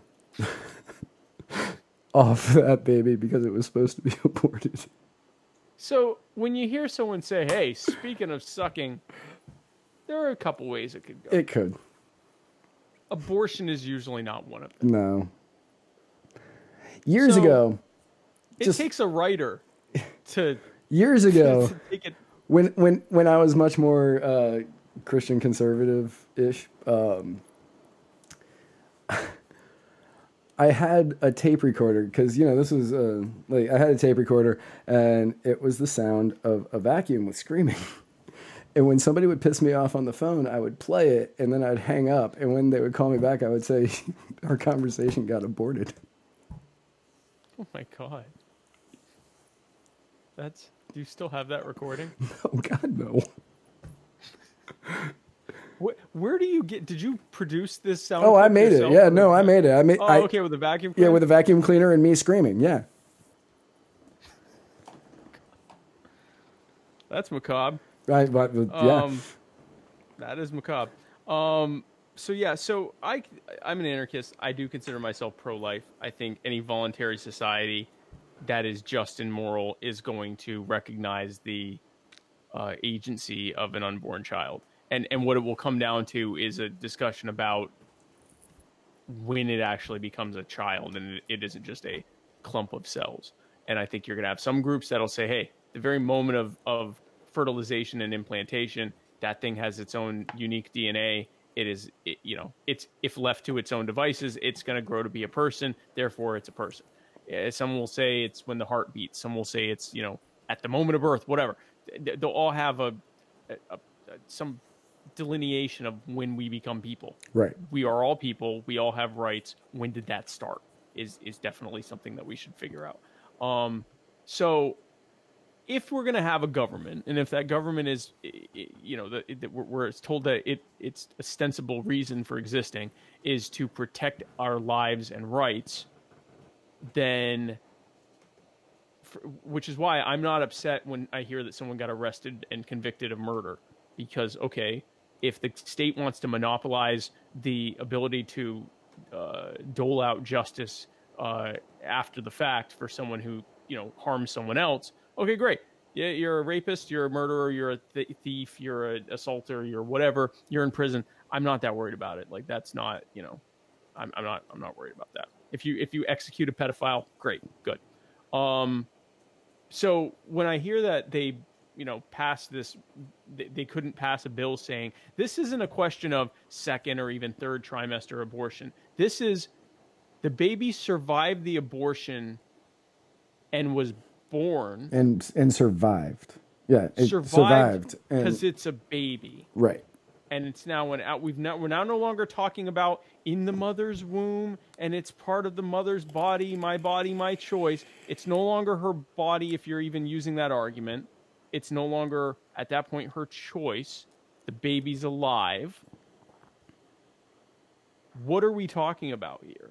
And this was, you know, before Ralph Northam got caught up in the whole blackface / Klan / Michael Jackson incident, he talked about it on a I think a radio show. He talked about radio interview he did. Having a confidential conversation or a discreet conversation about the baby would be kept comfortable while they have a conversation about whether it's going to live or not. Right. even though it is outside of the womb, living and breathing on its own, theoretically, maybe with some sort of medical help, but like outside of the womb, its own body at this point, and talking about whether or not it's going to live or not. And gonna live or not, and then what? Okay, so let's say they go, no, baby, I don't want the baby, and I don't even want it to be adopted. I want the baby dead. Now what? Did you starve the baby to death? You chop its head? Like what exactly is going to happen in this medical center where, you know, supposedly babies are, you know, protected and human lives are you know, they try to protect it. How do you, what are you going to do to this baby? Not feed it? Let it starve to death, which is one of the most horrific ways to die? You take a vacuum and you put it over the nose and the mouth and you turn the vacuum on and suck the lungs out. Is that how they would do it? I have no clue. I mean, there's not an answer that isn't gruesome. Right. No, there isn't an answer. That's what they were going to do to it into the womb. Right. So I guess they'll do it outside the womb if they're staying consistent. They're going to chop its head off. They're going to... What are you going to do? Like, you're going to drop the baby in a vat of chemical? Like, what are you doing to this baby? This is a baby now. It is a baby that has been born. The umbilical cord has been cut, and you've gone somewhere to have a conversation about it. Like, this is not...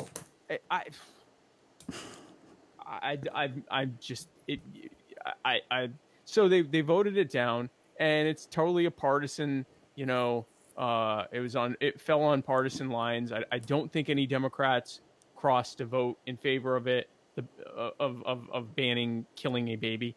And I don't think any Republicans crossed to vote against it. I think the reason it failed was because you had some Republicans. Well, first of all, it didn't get 60 votes, but you also had, I think, 3 Republicans who just didn't vote or something like that.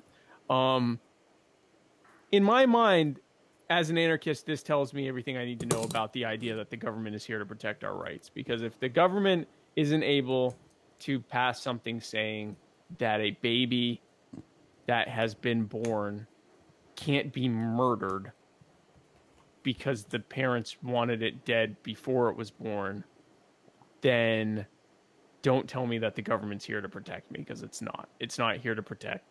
It clearly is not. So, did we get cut off again? No, we're good. Oh, okay, good. What's funny is on any normal show, that pause that I do, because I do it to you all the time, when it's like, all right, yeah, I don't got anything to say about that, would be fine. The post-spike rant silence. Right. Like, it's just, yeah. And then. Yep. I stopped listening 2 minutes ago, and I waited for your natural break in the way that you rant, and I was like, okay, no, now it's time to look back up, and it's like, okay. And then it's like, oh, well, no, that's how I've made you an anarchist, by the way. Like, just keep talking, and you go, all right, yes, good. Yeah, yes, I agree with that, Spike. But yeah. Whew. I am not going to lie. Today was, we started late. We started tired. We didn't really know what was happening at the beginning, and we got everything kicked off, and everything seemed like it was going all right, and then everything started going wrong. Yes. We had people... Our show's not even branded today. I know. We had people asking questions that I couldn't get to because I'm not the anarchist. You are. And people were asking questions, and I was like... We have anarchy questions? Yeah, we did. We had anarchy questions. So much so that I'm getting text messages about them because the guy couldn't be there anymore. So I'll respond to I'll go through the comments later, and I'll respond to those. Yeah, because I was like, man, I don't know how to answer that, so I'm moving on to Michael Cohen. Because I know how to talk about that, kind of, when you're sitting here with me, apparently. Oh my gosh, it's a good thing I don't have my own show, like, with no guest. If I just talked for 30 minutes, whoo. I did one show without a guest. No, I did 2, but one of them was when you got sick, right? And I just played music until Facebook. Facebook took us off. Me off the internet. I played Warner Music songs. Oh, David Carter's back. Okay, so David Carter has some questions. Okay.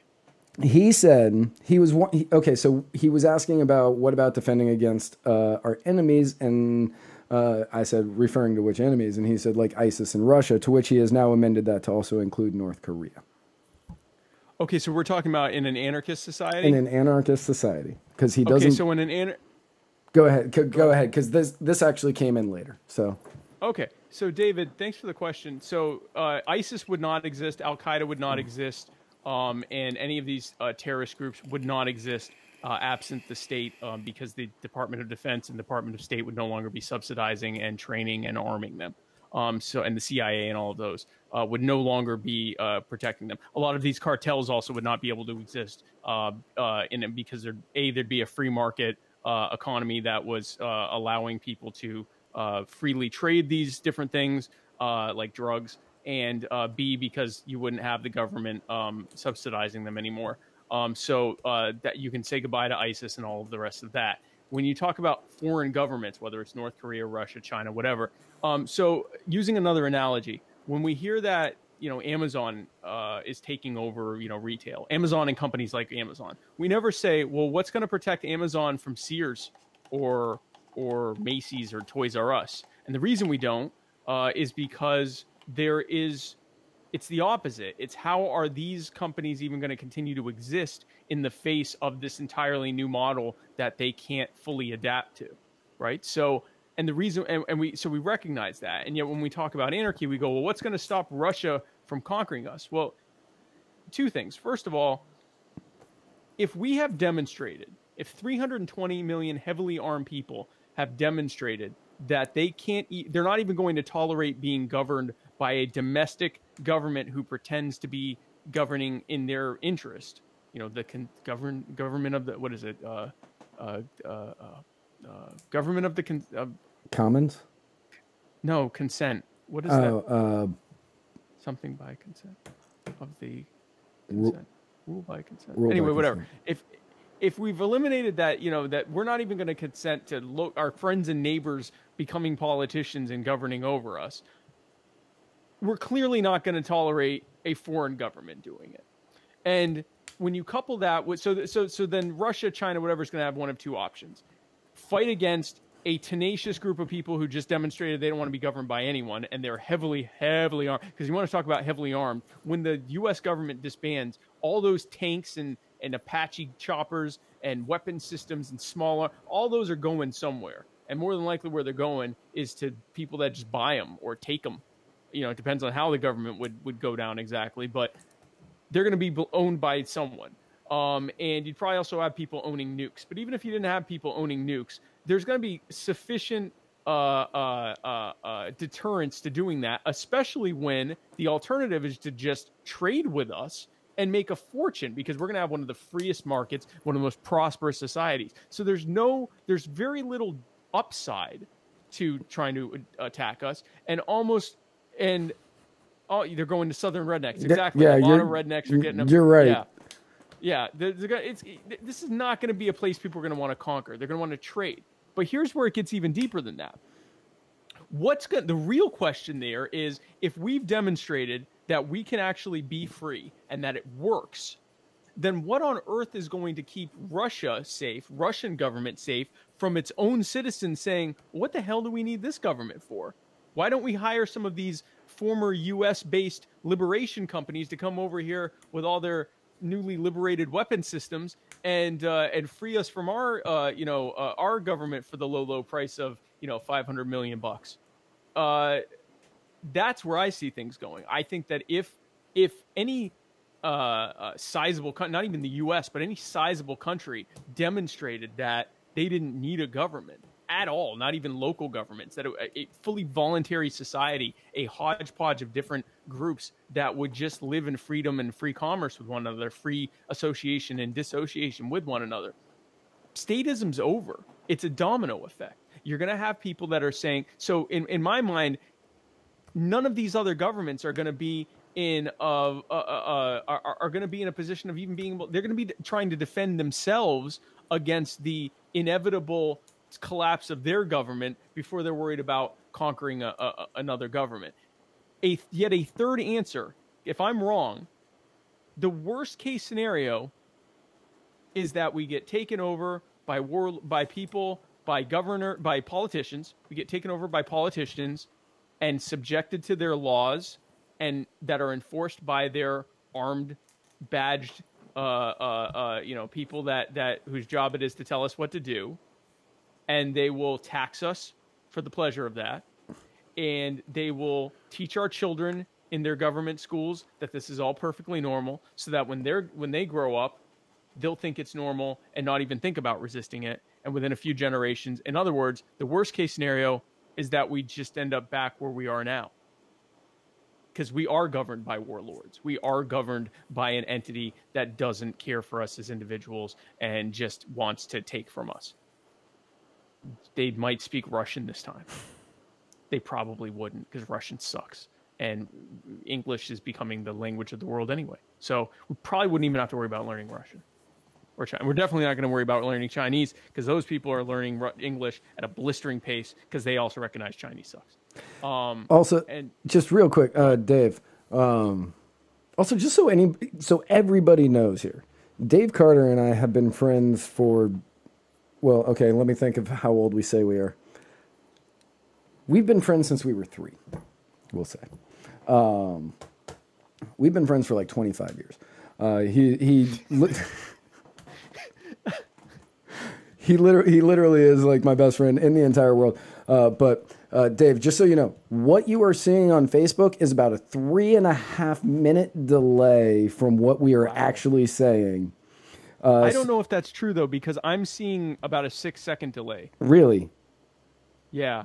I think sometimes the longer that you've been on that page for the episode, the longer the delay is. Because yeah, I'm now watching me explain this right now. Oh, okay. So it's actually not as bad as you think it is. Okay. Well, there's a delay. So like when you ask a question like because of protection against outside influence, I don't know what that was in reference to. We have no idea what you're talking about. Right. Yeah, it is pretty. It's there's about a 20, and then I guess your response, there's a delay as well. So about maybe say 20-30 second delay. So then he also says, I don't disagree with you in an ideal situation, but is it realistic to transition to this anarchy system in present day society? No, it is not. Which is why the whole point of what I do and I guess what Matt's doing as well. If you tried to get rid of the government right now, it would just get replaced with another government, probably a worse one. If history is a guide, it would get replaced with a worse one. French Revolution, American Revolution, all of these different revolutions in Africa and in Asia against British rule, they all got replaced with something worse for the people because now everyone's pissed off. And here's why it's worse. If you replace a government, if you get rid of a government and 99% of people still think we need a government, we're going to get a government. And it's going to be a military government, because we just had a militant uprising against, and so now the revolutionaries become the rulers. They're still bloodthirsty, and they're looking to purge anyone who didn't agree with them. And it's just that's how that works. So even though I believe that we are morally justified in resisting the state to whatever degree we choose to, which is why when I hear someone shot a cop, I'm like, okay. But then there's the question of, is that a good idea? For the individual, almost always a bad idea. Right. And for us as a country, a collective, whatever you want to call us, also a bad idea, because we aren't there yet. Where we need to be is if even a sizable portion, say 20, 30, 40% of people said, I don't want government, I'm opting out of government, I'm actively choosing not to, whatever, pay taxes, or even if I still pay some taxes, I'm not going to pay all the taxes, or whatever. Or I'm not going to take part in the joke that this government is. The enforcement mechanism of government can't be much bigger than 1%, meaning like the number of people in the population that make up that protection mechanism. If it's much more than 1%, it ends up looking like a North Korea, where it's just the entire economy is geared towards enforcing the state, just because of the cost involved in enforcing law. So you've got not even 2 million cops in the U.S.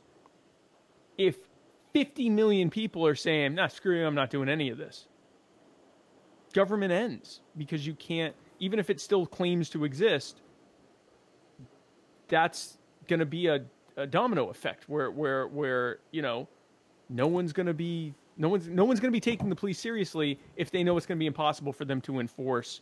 Look at how it is with weed. If people want to smoke weed, they smoke weed because no one really takes it seriously. Get caught in front of a cop, but you know, if I want to smoke weed, I'll smoke weed. What are they going to do about it? So many people are smoking weed, they can't really effectively do anything about it. Now imagine if now the thing that everyone's not doing is paying taxes or getting licenses to drive. It can't enforce it. So that's how I would envision anarchy happening, is by just an increasing number of people saying, this is stupid, it's immoral, it's unjust, we don't need a government, we do better without a government, government exists to harm us. And enough people did that to the point where just the government kind of either went away / politicians started saying, well, if you vote for me, I'll help you get rid of the government. There's many different ways it could happen. I think it's a probably multi-generation process. So no, right now, no, that's not happening. But it's still, this is the first step of that even happening, is telling people, I'm not going to pretend government's okay because I don't think it's realistic to get rid of it right now. Government's not okay, and we should be talking about what a post-state society would look like and how we can get there in as peaceful and as stable a way as possible. So there. Real quick about Dave Carter. Like I said, he and I have been friends for ever, and 25 years. Yeah, 25 years. We met each other and immediately became friends. Obviously ups and downs because that's what friendships do. But he and I were each other's first roommates. Okay. But yeah, we were each other's first roommates, and long before, like, our friendship at that point had already spanned 6, 7, 8 years. But because we moved in together when we were in like 8th grade. But math is hard when I'm telling stories about people from my past and I'm lying about my age. But started when I was 17 years ago. Right. But he and I moved in together, and he worked at a Starbucks, who, as we all know, the CEO is running for president. Old Howard Schultz is an independent. Oh, yeah. Yeah, which is going to be just fun to watch. Nice. But he's running as he's running. But Dave Carter was one time one of his employees. Now, when we were in 8th grade, we both took Latin, and I took Latin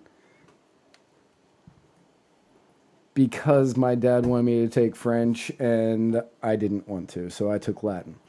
And he took Latin because he wanted to be a doctor. Now, over the course of time, life gets in the way. So he ended up dropping out of high school, getting his GED.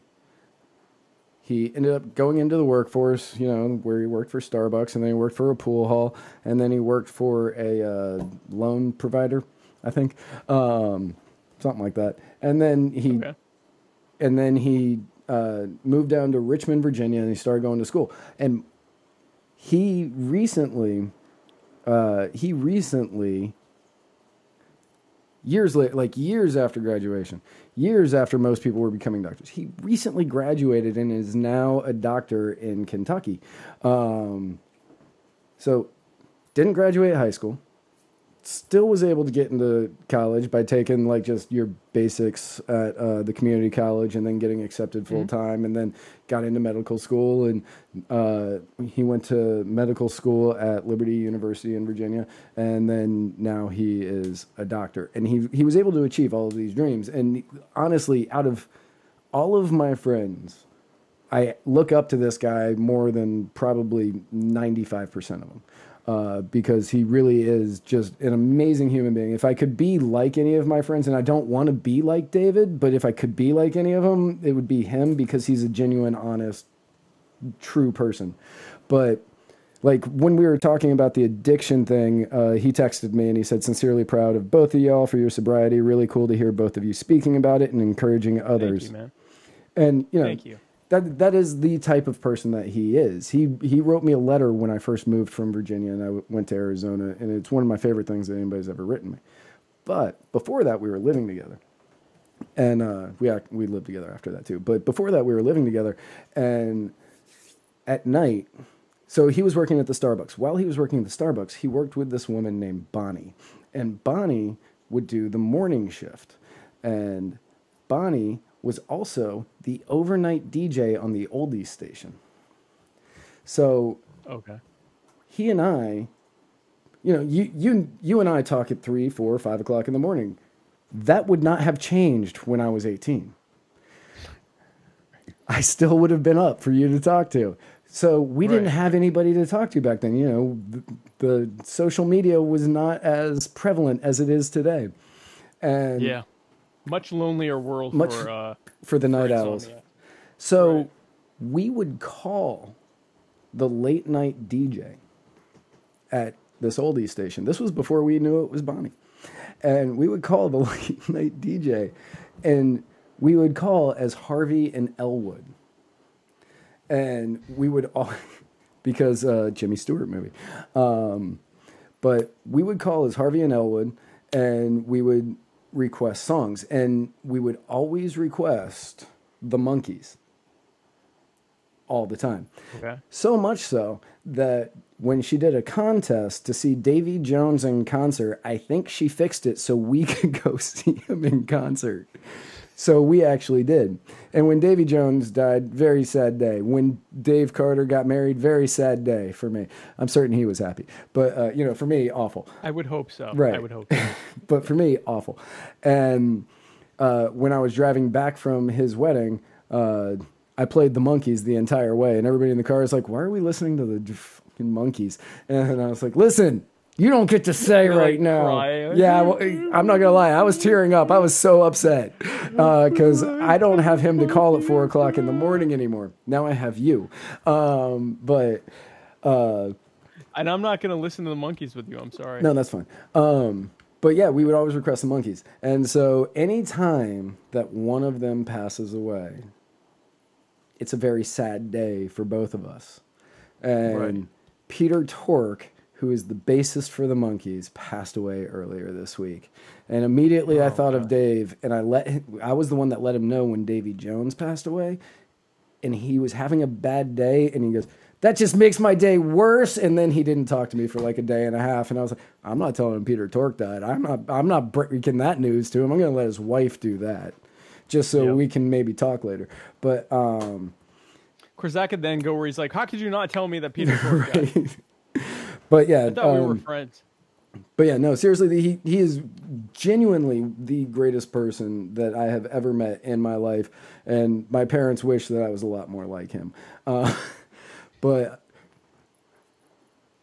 I like being sarcastic and arrogant and underachieving at everything that I do.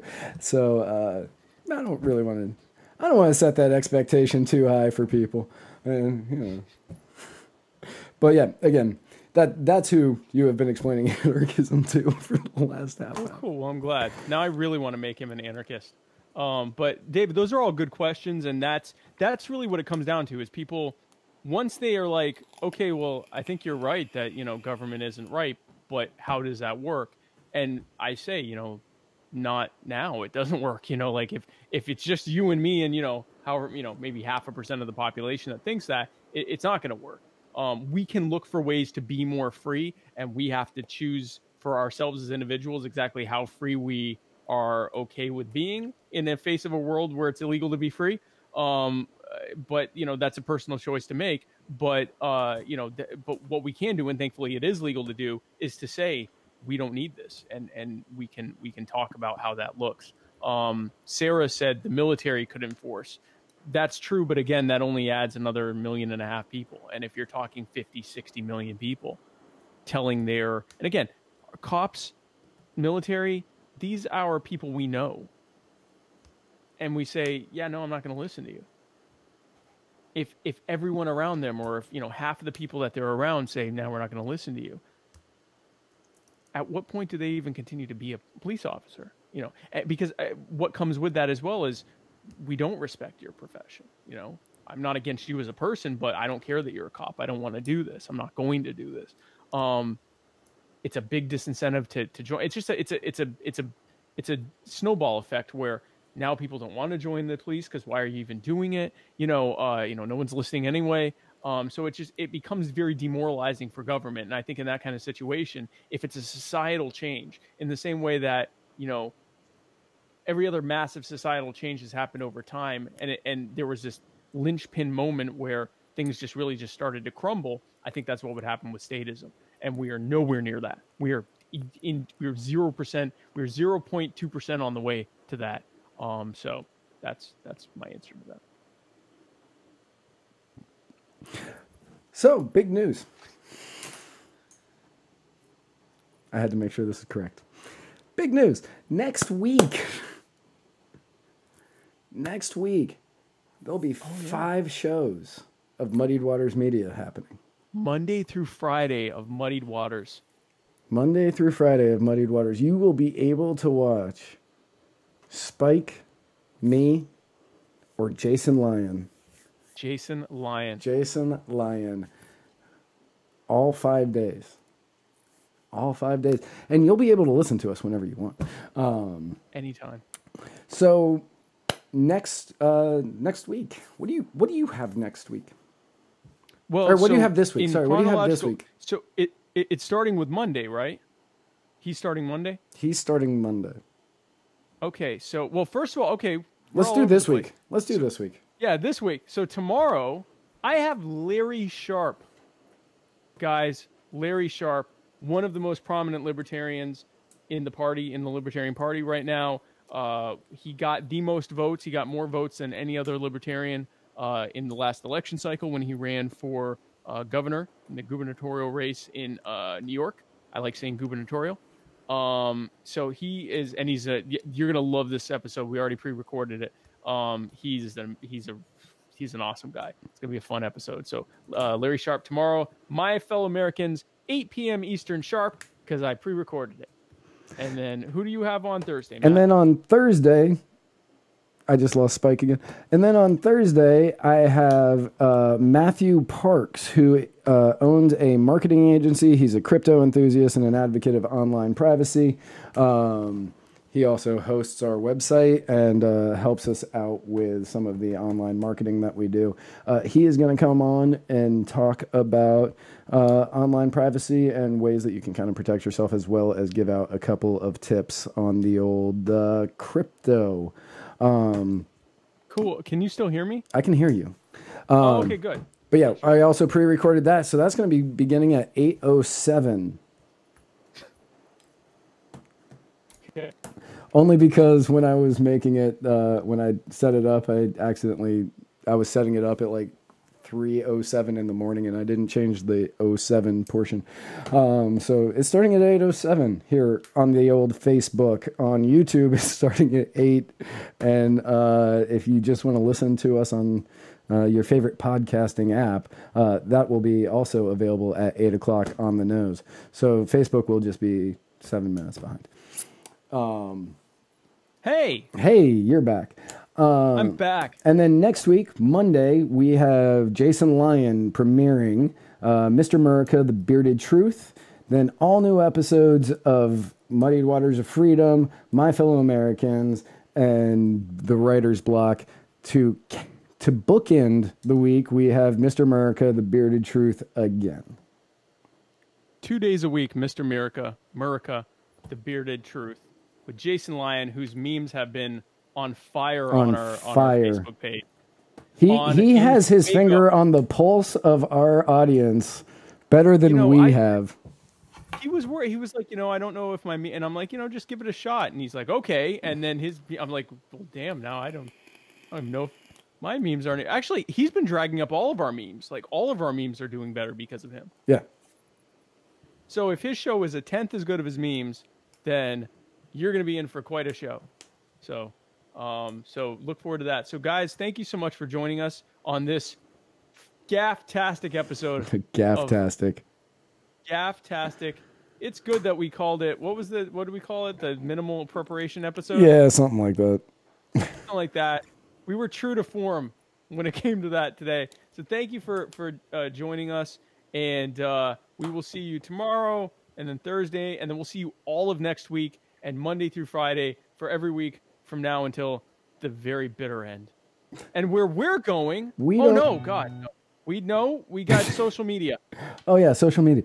Remember, you can find us on Facebook at facebook.com/Muddied Waters of Freedom. You can find us on Twitter at Muddied_Waters. You can find us on Instagram at Muddied Waters of Freedom. You can find us on YouTube at youtube.com/Muddied Waters Media.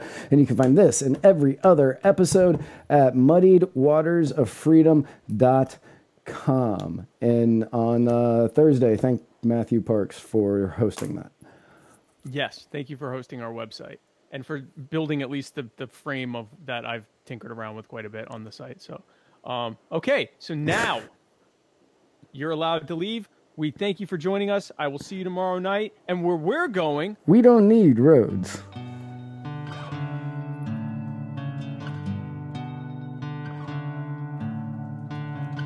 Wake up and see the light. You got a feeling that you're trying to fight. Step aside and let the world take over.